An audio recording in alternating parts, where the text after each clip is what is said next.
ሰላም እና ጤናን እንደ ሁል ጊዜውም እመኝላችኋለሁ። ውድ የስፖርት አፍቃሪያን በርካታ ስፖርታዊ መረጃዎችን እንደተለመደው በሰዓታችን ይዘን መጥተናል።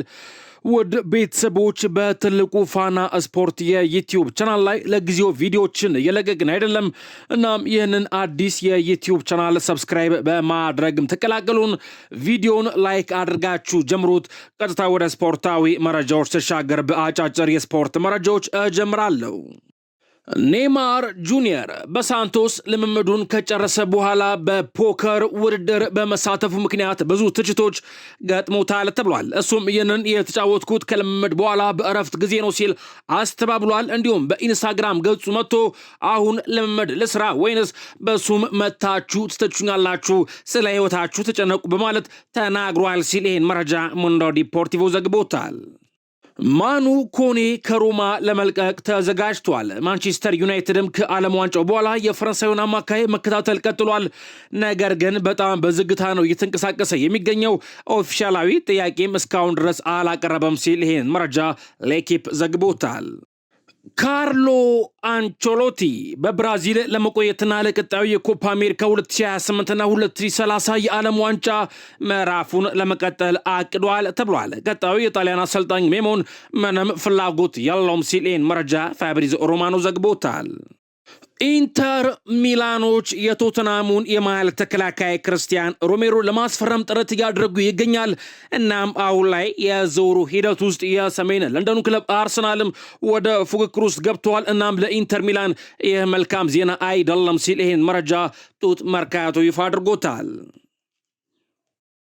አብዱኩድር ኩዛኖቭ የማንቸስተር ሲቲ የተከላካይ ተጫዋች በማንቸስተር ሲቲ ቤት እስከ 2031 ድረስ የሚያቆየውን ውል በይፋ ተፈራርሟል ሲል መረጃ ፋብሪዞ ሮማኖ ዘግቦታል። አርሰናሎች ከብሩኖ ጉማሬሽ ጋር የግል ጥቅማጥቅም ዙሪያ በሙሉ ተስማምተዋል። አዲስ ይፋዊ ጥያቄም በቅርቡ ይልካሉ ተብሏል። አርሰናሎች 70 ሚሊዮን ፓውንድ አቅርበው ኒውካስትሎች ጥያቄያቸውን ውድቅ አድርገውባቸዋል። እናም አርሰናሎች አሁን ላይ ዝውውሩን ለማጠናቀቅ እንደሚችሉ እምነት አላቸው። ተጨማሪ ክፍያም ከፍለው ተጫዋቹን ወደ ሰሜን ለንደን ማምጣት ይፈልጋሉ ተብሏል። ማይክል አርቴታ በዚህ የዝውውር መስኮት በዋነኛነት እንዲፈርምለት የሚፈልገው ተጫዋች ብሩኖ ጉማሬሽ ነው ሲል ይሄን መረጃ ሜን ስፖርት ዘግቦታል። ክርስቲያኖ ሮናልዶ በሴፕቴምበር 24 ፖርቹጋል ከዌልስ ጋር ከምታደርገው የኔሽንስ ሊግ ጨዋታ በኋላ ከኢንተርናሽናል ከሀገራት እግር ኳስ ጡረታ ይወጣል ተብሎ ይጠበቃል ተብሏል። ጨዋታው የስፖርቲንግ ሊዝበን ስታዲየም በሆነው ሆሴ አልቫላዴ ስታዲየም የሚካሄድ ሲሆን ለሮናልዶ በፖርቹጋል ማሊያ የመጨረሻ ጨዋታው ሊሆን ይችላል ተብሏል። ሮናልዶ እስካሁን ድረስ ለፖርቹጋል 233 ጨዋታዎችን አድርጎ 146 ግቦችን አስቆጥሯል ሲል ይህን መረጃ ሪካርዶ ፖርቹጋል ዘግቦታል። አርሰናሎች ሞሮኳዊውን ተጫዋች ቡአዲን ለማስፈረም ፍላጎት ቢኖራቸውም ነገር ግን ለአዩ ቡአዲ 100 ሚሊዮን ፓውንድ እንደማይከፍሉ አሳውቀዋል ተብሏል። ዝውውሩም አሁን ሙሉ በሙሉ ተቋርጧል ሲል ይህን መረጃ ሜን ስፖርት ዘግቦታል። ሪያል ማድሪዶች በዚህ የዝውውር መስኮት ብራዚላዊ ተጫዋች ኤንድሪክ ክለቡን ለቆ ለመውጣት ከፈለገ በሱ ፍላጎት ላይ እንደማይቆሙበትና ተጫዋቹን ለመልቀቅ ዝግጁ መሆናቸውን አሳውቀውታል ሲል ይሄን መረጃ ማርካ ስፖርት ዘግቦታል። ኮሞች ቻሎባህን ለማስፈረም ወደ 26 ሚሊዮን ፓውንድ የሚጠጋ ዋጋ ለሶስተኛ ጊዜ አቅርበዋል ተብሏል። ቼልሲ የጠየቀው ዋጋ 30 ሚሊዮን ፓውንድ እና ተጨማሪ 5 ሚሊዮን ፓውንድ ቦነስ ነው። በሳምንቱ መጨረሻ በሁለቱ መሃል ያለው ንግግሮች እየተፋጠኑ ነው ሲል ይህን መረጃ ጋዜጣ ዴሎ ስፖርት ዘግቦታል። ኬቨን ዴብሮይን ቤልጂየማዊው የቀድሞ የማንቸስተር ሲቲና የአሁኑ የናፖሊ የመሃል ሜዳ ተጫዋች በዚህ ክረምት የዝውውር መስኮት ናፖሊን የመልቀቅ ፍላጎት አለው ተብሏል። ቤልጂየማዊው ተጫዋች ኬቨን ዴብሮይን የአሌግሪኒ አጫወት ስልት አልተስማማውም ተብሏል። ተጫዋቹ ለማስፈረም ከሳውዲ አረቢያ እንዲሁም ከአሜሪካ ሜጀር ሊግ ሶከር በርካታ ክለቦች ፍላጎት አላቸው ሲል መረጃ ጋዜጣ ዴሎ ስፖርት ዘግቦታል። ፉላሞች ለሪያል ማድሪዱ ተጫዋች ለማስታንቱኖ ጥያቄ አቅርበዋል ተብሏል። የፉላም ጥያቄም ለፍራንኮ ማስታንቱኖ የ1 ዓመት የውሰት ውል ሲሆን የመግዛት አማራጭም ያለውም ተብሏል። ምክንያቱም ሪያል ማድሪዶች አሁንም በተጫዋቹ ላይ እምነት አላቸውና እሱን በቋሚ ዝውውር ማጣት አይፈልጉም ሲል መረጃ ዲያሪዮ አስ ዘግቦታል። ክርስቲያን ኖርጋርድ በዚህ ክረምት ከአርሰናል ሊለቅ ይችላል። እስካሁን ድረስ ከጣሊያን ክለቦችና ከሳውዲ አረቢያ ሊግ ክለቦች እሱ ላይ ፍላጎት እንዳለ ሰምቻለሁ። ኢፕስዊች ታውንም ቀደም ሲል በእሱ ላይ ፍላጎት አሳይቶ ነበር። ነገር ግን እስከ ማውቀው ድረስ ይህን ስምምነት ለማጠናቀቅ በአሁኑ ጊዜ እየተሰሩ ያሉ ስራዎች ያሉም ሲል ይህንን መረጃ ፋብሪዞ ሮማኖ ዘግቦታል። ፐር ሜርትሳከር ለጀርመን እግር ኳስ ማህበር ዳይሬክተር ለመሆን ስምምነት ላይ ደርሷል ተብሏል። የ2014 የዓለም ዋንጫ ሻምፒዮን በጀርመን እግር ኳስ ማህበር በስፖርት ዳይሬክተርነት ሚና የሚረከብ ሲሆን አንድሪያስ ሬቲንግን ተክቶ ኃላፊነቱን የሚወስድ ሲሆን ከጥር 2027 ጀምሮ ኃላፊነቱን ይረከባል ሲል ይህን መረጃ ቢልድ ስፖርት ዘግቦታል። ፔፕ ጋርዲዮላ የጣሊያን ብሔራዊ ቡድንን ጥያቄ አልቀበልም ያለው በግል ውሳኔው ምክንያት እንጂ በኮንትራት ፕሮፖዛል ምክንያት አይደለም ተብሏል። በትክክለኛው ጊዜ ወደ አሰልጣኝነት እንደሚመለስ ተናግሯል። እናም ማንኛውም አዲስ ፕሮጀክት በተቻለ መጠን መርጦ እንደሆነ ሲሰማው ብቻ ወደ አሰልጣኝነት እንደሚመለስ አሳውቋል ሲል መረጃ ማርካ ስፖርት ዘግቦታል። ሃንሲ ፍሊክ በቅድመ ውድድር ዝግጅት በብሪያን ፉሪናስ ከተደነቀ በኋላ ወደ ጅሮና የሚያደርገውን ዝውውር አስቁሟል ተብሏል። እንዲሁም ዴኮ ስለ ወደፊት ሁኔታ ለመወያየት ከተጫዋቹ ወኪል ጋር ተገናኝተዋል ሲል ይህን መረጃ ሙንዶ ዲፖርቲቮ ዘግቦታል። ከባርሴሎና ጋር በተያያዘ የባርሴሎና ተጫዋቾች የገበያ ዋጋ ከዓለም ዋንጫው መጠናቀቅ በኋላ በማለት ማርካ ስፖርት አንድ መረጃ ይፋ አድርጓል። ቤተሰቦች ከባርሴሎና ተጫዋቾች መካከል በጣም ውድ ዋጋ ያወጣል የተባለው ተጫዋች ስፔናዊው ታዳጊ የቀኝ መስመር አጥቂ ነው ላሚን ያማል ሲሆን 220 ሚሊዮን ዩሮ ያወጣል ተብሏል። ፔድሪ 150 ሚሊዮን ዩሮ፣ ፌሬሚን ሎፔዝ 100 ሚሊዮን ዩሮ፣ ኩባርሲ 100 ሚሊዮን ዩሮ፣ አንቶኒ ጎርደን 80 ሚሊዮን ዩሮ፣ ራፊና 70 ሚሊዮን ዩሮ፣ ዳኒ ኦልሞ 60 ሚሊዮን ዩሮ፣ ጁሊያስ ኮንዴ 60 ሚሊዮን ዩሮ፣ ባልዴ 50 ሚሊዮን ዩሮ፣ ዮሃን ጋርሻ 45 ሚሊዮን ዩሮ እና ኤሪክ ጋርሻ 40 ሚሊዮን ዩሮ ያወጣሉ ሲል ይህን መረጃ ማርካ ስፖርት ዘግቦታል። የቆሙ ኳሶች ስፔሻሊስት ከሚባሉት ውስጥ አንዱ የሆነው ኦስቲኒ ማክፊ አስቶን ቪላን በመልቀቅ ቼልሲን ለመቀላቀል ተቃርበዋል ተብሏል። ኦስቲን በተጠናቀቀው የውድድር ዓመት በሁሉም የውድድር አይነቶች አስቶን ቪላ ከቆሙ ኳሶች 29 ግቦችን እንዲያስመዘግብ ቁልፍ ሚና ተጫውቷል። ከአርሰናል እኩል 29 ግቦችን አስቶን ቪላዎች ባለፈው የውድድር ዓመት ላይ ማግኘት ችለዋል ሲል ይህንን መረጃ ስካይ ስፖርት ዘግቦታል። ኮሞ ከራፋኤል ቫራን መመሪያ በመነሳት በታዳጊዎች አካባቢ ውስጥ በቴስታ የሚመቱ ኳሶችን የከለከለ የመጀመሪያው ክለብ ሆኗል ተብሏል። ቫራን እንዲህ ሲል ተናግሯል። ይህ መንገድ አእምሮ ገና እያደገ ባለበት በልጅነት እድሜ ላይ አላስፈላጊ ንክኪዎችን ይቀንሳል ሲል ለኮሞ አመራሮች አሳውቆ ነበር ሲል መረጃ ጋዜጣ ዴሎ ስፖርት ዘግቦታል። አትሌቲኮ ማድሪዶች በጁሊያን አልቫሬዝ ላይ ያላቸውን አቋም አሁንም አልቀየሩም። አትሌቲኮ ማድሪዶች አልቫሬዝን ለባርሴሎና አይሸጡትም ተብሏል። አትሌቲኮ ማድሪድ አልቫሬዝን ለመሸጥ ሊያስብበት የሚችለው ያለው ብቸኛው አማራጭ አርሰናል ብቻ ነው ሲል ይህንን መረጃ ሙንዶ ዲፖርቲቮ ዘግቦታል። ባርሴሎናዎች ጁሊያን አልቫሬዝን ማስፈረም ካልቻሉ እንደ ምትክ ዳርዊን ኑኔዝን አማራጭ አድርገው ይዘውታል ተብሏል። ኡራጋዊውን አጥቂ በዝቅተኛ ዋጋም በዝቅተኛ የዝውውር ዋጋ ሊያገኙት እንደሚችሉ ያምናሉ ሲል ይህንን መረጃ ሙንዶ ዲፖርቲቮ ዘግቦታል። ሪያል ማድሪዶች በዚህ የዝውውር መስኮት የቀኝ መስመር አጥቂ ማስፈረም ይፈልጋሉ። ማይክል ኦሊሴን ኢላማ አድርገውታል። ነገር ግን ለሱ የሚሆን ስምምነት በጣም አስቸጋሪ እንደሚሆን ይረዳሉ። ስለዚህም ለጊዜው ያን ዲዮማንዴን እየተመለከቱት ይገኛል ሲል ይህንን መረጃ ቢልድ ስፖርት ዘግቦታል። ሪያል ማድሪዶች ያን ዲዮማንዴን ለማስፈረም ፉክክር ውስጥ የገቡት በብራሂም ዲያዝ የተነሳ ነው። ያን ዲዮማንዴ የብራሂም ዲያዝን ቦታ የሚሸፍን ይሆናል። ሪያል ማድሪዶች በብራሂም ዲያዝ አቋም ላይ ደስተኞች አይደሉም ሲል ይህንን መረጃ ማርካ ስፖርት ዘግቦታል። ያን ዲዮማንዴ ወደ ሪያል ማድሪድ ለመዘዋወር በጣም ቀርቧል። ስምምነቱም በጣም በቅርቡ ይጠናቀቃል ብሏል። ይህን መረጃ ፋብሪዞ ሮማኖ ዘግቦታል። ሊቨርፑሎችም የአርቢ ሌይፕዚጉን ተጫዋች ያን ዲዮማንዴ ለማግኘት የሚያደርጉት ጥረት ከተሰናከለ በኋላ ብራድሌ ባርኮላ የሊቨርፑል ዋነኛ ኢላማ ሆኖ አሁን ላይ ተቀምጠዋል ተብሏል። ይሁን እንጂ በዝውውሩ ላይ መስማማት ከፒኤስጂ ጋር ቀላል አይደለም። ፒኤስጂዎች ለመሸጥ ምንም አይነት ጫና አይገጥማቸውም። ተጫዋቹን ከ100 ሚሊዮን ፓውንድ በላይ ዋጋ ይሰጡታል ሲል ይሄን መረጃ ፋብሪዞ ሮማኖ ዘግቦታል።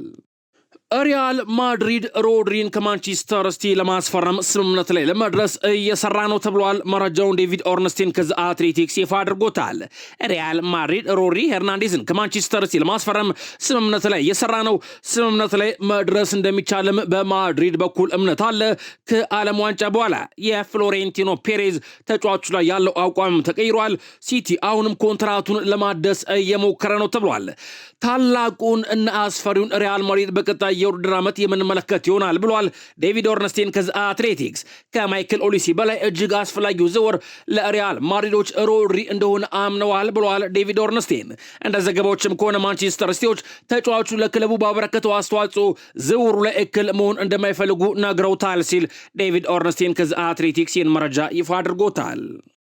ሮድሪ ስፔናዊው የማንቸስተር ሲቲ የመሃል ሜዳ ተጫዋች የሪያል ማድሪድንና የማንቸስተር ሲቲን በዝውውር ዋጋው ላይ መድረስ የሚችሉበትን ስምምነት እየጠበቀ ነው ተብሏል። ለስፔናዊ አማካይ ከሪያል ማድሪድ ጋር በውል ሁኔታዎች ላይ ቀደም ሲል ስምምነት ላይ ደርሷል ሲል ይህንን መረጃ ማርካ ስፖርት ዘግቦታል። የማንቸስተር ሲቲ ክስ በፍጹም አያስጨንቀኝም። ኤንዞ ማሪስካ የማንቸስተር ሲቲ አሰልጣኝ ኤንዞ ማሪስካ ክለቡ ያለበት ከመቶ በላይ ክስ እንደማያስጨንቃቸው ተናግረዋል። ስለ ክሱ የተጠየቁት ኤንዞ ማሪስካ ከ3 ዓመታት በፊት እዚህ ነበርኩኝ፣ ተመሳሳይ ወሬ ነበር ብለዋል። ነገር ግን እስካሁን ድረስ ምንም የተፈጠረ ነገር የለም፣ ጉዳዩ ገና እየታየ ቀጥሏል ሲሉ ጨምረው ተናግረዋል። ከሱ በፍጹም አያስጨንቀኝም ያሉት ኤንዞ ማሪስካ ክለቡ የሚሰራበት መንገድና ያለው አደረጃጀትም ምን ያህል ጥራት እንዳለው አውቃለሁ ሲሉ ኤንዞ ማሪስካ ተናግረዋል። ኦፕታ ሱፐር ኮምፒውተር ዓለማችን ላይ ያሉ ትላልቅ ሊጎች የሊጎቻቸው ደረጃ በማለት ቤተሰቦች አንድ መረጃ ይፋ አድርጓል። ምስሉ ላይ እንደምትመለከቱት በቀዳሚነት የእንግሊዝ ፕሪሚየር ሊግ በአንደኝነት መቀመጥ ችሏል። የእንግሊዝ ፕሪሚየር ሊግ ዓለማችን ላይ ካሉ ሊጎች ሁሉ በጣም ጠንካራውና ተወዳጁ ሊግ ነው ሲል ኦፕታ ሱፐር ኮምፒውተርን መረጃ ይፋ አድርጎታል። ከእንግሊዝ ፕሪሚየር ሊግ በመቀጠል የስፔን ላሊጋ ሁለተኛ ላይ መቀመጥ ችሏል። የጀርመን ቡንደስሊጋ ሶስተኛ፣ የጣሊያን ሴሪያ አራተኛና የፈረንሳይ ሊግ 5ኛ ላይ መቀመጥ ችለዋል። የብራዚል ሊግ ሴሪያ ኤ 6ኛ ላይ ሲቀመጥ የአርጀንቲና ሊግ ደግሞ 7ኛ ላይ መቀመጥ ችለዋል። ሊጋ ፕሮፌሽናል ይባላል። እንዲሁም የአሜሪካ ሜጀር ሊግ ሶከር 18ኛ ደረጃ ላይ ሲቀመጥ የሳውዲ ፕሮ ሊግ ደግሞ 41ኛ ደረጃ ላይ መቀመጥ ችለዋል። ቤተሰቦች ለእናንተ ተወዳጁ ሊግ የትኛው ነው? ሀሳባችሁን ኮሜንት መስጫ ቦክስ ላይ ጻፉልኝ። በሌላ መረጃ ሁ ስኮርድ በተሰጣቸው ከፍተኛ ሬቲንግ ማለትም ከ10 በተሰጣቸው ነጥብ ላይ ተመርኩዞ የእንግሊዝ ፕሪሚየር ሊግ የምንጊዜ ምርጥ 11 ተጫዋቾች ሲል አንድ መረጃ ይፋ አድርጓል። ቤተሰቦች ምስሉ ላይ እንደምትመለከቱት በግብ ጠባቂነት ቦታ ላይ የቀድሞ የቶተንሃም ስፐር ግብ ጠባቂ ጎሜዝ መቀመጥ ችሏል። ጎሜዝ 2009-2010 ላይ በውድድር ዓመቱ ላይ ያገኘው ነጥብ 7.21 ነው። እናም ይህ ነጥብ በዚህ ምርጥ 11 ውስጥ እንዲካተት አስችሎታል ብሏል። መረጃውን ሁ ስኮርድ ይፋ አድርጎታል። በተከላካይነት ቦታ ላይ ትሬንት አሌክሳንደር አርኖልድ ከሊቨርፑል በ2021-22 የውድድር ዓመት ላይ 7.52 ከ10 አግኝቶ ነበር ተብሏል። እንዲሁም ቬርቶገንም ከቶተንሃም ስፐር በተከላካይነት ቦታ ላይ መካተት ችሏል። 2012-13 የውድድር ዓመት ላይ 7.62 ከ10 ማግኘት ችሎ ነበር። ቫንዳይክም እንዲሁ መካተት ችሏል። ቫንዳይክ በሳውዛምፕተን በነበረበት ዓመት ላይ ማለትም 2015-16 የውድድር ዓመት ላይ 7.56 ከ10 አግኝቶ ነበር። ፉጅስ ሌስተር ሲቲ እያለ በ2015-16 የውድድር ዓመት ላይ 7.50 ማግኘት ችሎ ነበር ብሏል። ሁ ስኮርድ መረጃውን ይፋ አድርጓል። በአማካይ ቦታ ላይ ኤደን ሃዛርድ ከቼልሲ ተካቷል። በቼልሲ በ2014-15 የውድድር ዓመት ላይ 7.95 ከ10 በማግኘት እዚህ ምርጥ 11 ውስጥ ተካቷል ብሏል ሁ ስኮርድ በመረጃው። ሴስክ ፋብሪጋስ 2009-2010 ላይ በአርሰናል ቤት በነበረበት ዓመት ላይ 8.25 ከ10 በማግኘት እዚህ ምርጥ 11 ውስጥ ተካቷል። ኬቨን ዴብሮይን 2019-20 ላይ ያገኘው ነጥብ በማንቸስተር ሲቲ ቤት እያለ 7.97 አግኝቶ ነበር እና እዚህ ምርጥ 11 ውስጥ መካተት ችሏል። ጋሬዝ ቤል የቀድሞ የቶተናም ተጫዋች 2012-13 የውድድር ዓመት ላይ ከ10 7.92 በማግኘት እዚህ ምርጥ 11 ውስጥ መካተት ችሏል። በፊት መስመር አጥቂነት ቦታ ላይ ሁ ስኮርድ ያስቀመጣቸውን ተጫዋቾች ስንመለከት ቤተሰቦች የቀድሞ የቼልሲ ተጫዋችና ሌጀንድ ዲዲየር ድሮግባ ተካቷል። 2009-2010 ላይ በቼልሲ ቤት እያለ 8.32 ከ10 ማግኘት ችሎ ነበር። በዚህ ምርጥ 11 ውስጥ መካተት ችሏል። ሌላኛው በፊት መስመር አጥቂነት ቦታ ላይ የተቀመጡ ተጫዋች በሁ ስኮርድ እዚህ ስብስብ ውስጥ የተካተተው ሉዊስ ሱዋሬዝ ሲሆን የቀድሞ የሊቨርፑል ተጫዋች 2013-14 የውድድር ዓመት ላይ በሊቨርፑል ቤት ያስመዘገበው 8.43 ከ10 ሬቲንግ እዚህ ስብስብ ውስጥ አካቶታል። ሁ ስኮርድ እነዚህ 11 ተጫዋቾችን የፕሪሚየር ሊጉ የምንጊዜም ምርጥ 11 ተጫዋቾች ናቸው ሲል መረጃውን ይፋ አድርጓል። በዚህ ላይ የናንተን ሀሳብ በጽፉልኝ ደስ ይለኛል። በትልቁ ፋና ስፖርት የዩቲዩብ ቻናል ላይ ለጊዜው ቪዲዮዎችን እየሰራን አይደለም። ውድ ቤተሰቦች ይህንን አዲስ የዩቲዩብ ቻናል ሰብስክራይብ በማድረግ ተቀላቀሉን። እንዲሁም በመረጃው እርካታ ከተሰማችሁም ቪዲዮን ላይክ አድርጉት። ለሰዓቱ ያስኩላችሁ አጫጭር የስፖርት መረጃዎች እነዚህ ነበሩ። ለምታሳዩን ድጋፍ፣ ለአስተያየቶቻችሁ፣ ለሐሳቦቻችሁ ሁሉ በድጋሚ ማመስገን ፈልጋለሁ። ነገ ተመልሰን እንመጣለን። ተመልሰን እስከምንገናኝ ሰላምና ጤናን እንደ ሁልጊዜውም እመኝላችኋለሁ።